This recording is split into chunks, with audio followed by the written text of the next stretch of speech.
Assalamualaikum warahmatullahi wabarakatuh. Halo teman-teman sekalian, bertemu lagi dengan saya.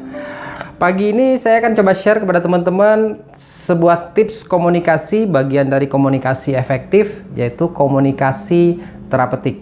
Apa itu komunikasi terapeutik? Komunikasi terapeutik adalah komunikasi yang kita persembahkan sebagai seorang praktisi pelayanan, sebagai seorang nurse kepada pasien-pasien kita, yang nantinya efek dari komunikasi kita itu berdampak terapeutik kepada pasien-pasien kita. Menurut Stewart and Sandon, untuk mencapai dampak terapeutik dari komunikasi terapeutik ini, maka ada 4 fase yang harus kita lalui secara berkesinambungan. Apa itu 4 fasenya? Yang pertama adalah fase pra-interaksi. Kemudian fase yang kedua, fase interaksi. Setelah itu fase kerja, dan yang terakhir fase terminasi.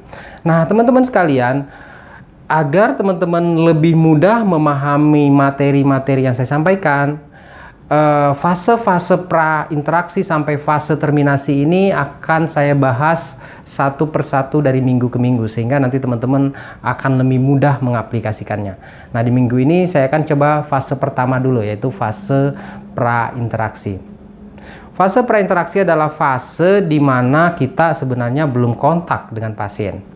Jadi saat itu kita sudah mempersiapkan segala sesuatunya, sehingga nanti begitu kita ketemu dengan pasien-pasien kita, kita sudah siap. Kita udah mateng berhadapan dengan pasien.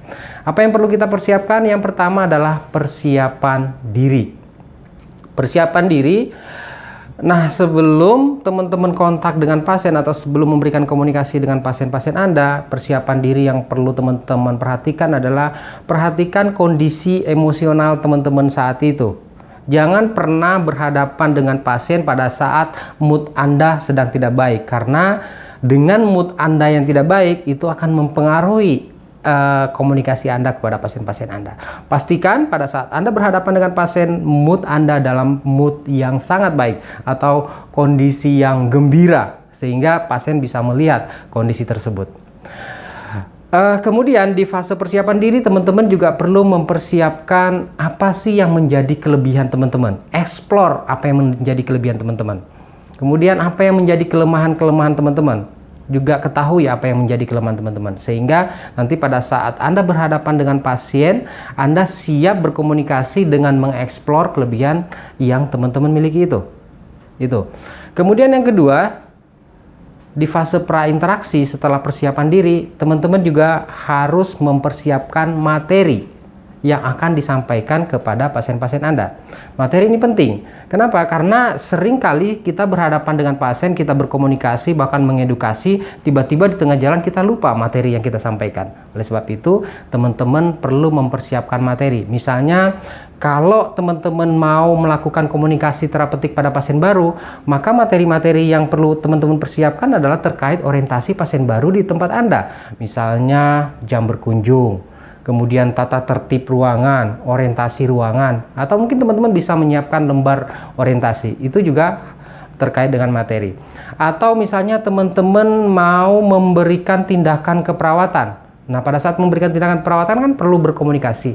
Maka yang perlu kita persiapkan, tindakan apa yang mau kita lakukan itu kuasai materinya. Nah, dengan demikian, dengan teman-teman menguasai materinya, teman-teman akan lebih siap pada saat Anda berkomunikasi dengan pasien-pasien Anda. Kemudian yang terakhir yang perlu Anda persiapkan adalah ketahui informasi lebih awal tentang pasien tersebut. Misalnya latar belakang pendidikannya, latar belakang ekonominya. Ini penting sehingga nanti pada saat teman-teman berkomunikasi dengan mereka, teman-teman mempersiapkan materinya sesuai dengan yang menjadi kebutuhan mereka. Gayanya juga sesuai dengan kebutuhan mereka. Berbicaralah sesuai dengan kondisi pasien Anda. Jangan berbicara hanya menuruti kemauan Anda, tapi Anda harus tahu bagaimana kondisi pemahaman pasien-pasien tersebut. Nah, itu saya rasa yang perlu teman-teman lakukan di fase prainteraksi. Nanti di fase berikutnya saya akan jelaskan, saya akan share lagi bagaimana melakukan komunikasi ini sehingga nanti komunikasi Anda betul-betul berdampak terapeutik kepada pasien-pasien Anda. Oke, saya akhiri. Sekian dari saya. Jangan lupa terapkan ini dalam lingkungan Anda, di-share kalau ini dirasa bermanfaat, dan terakhir saya ucapkan salam excellent.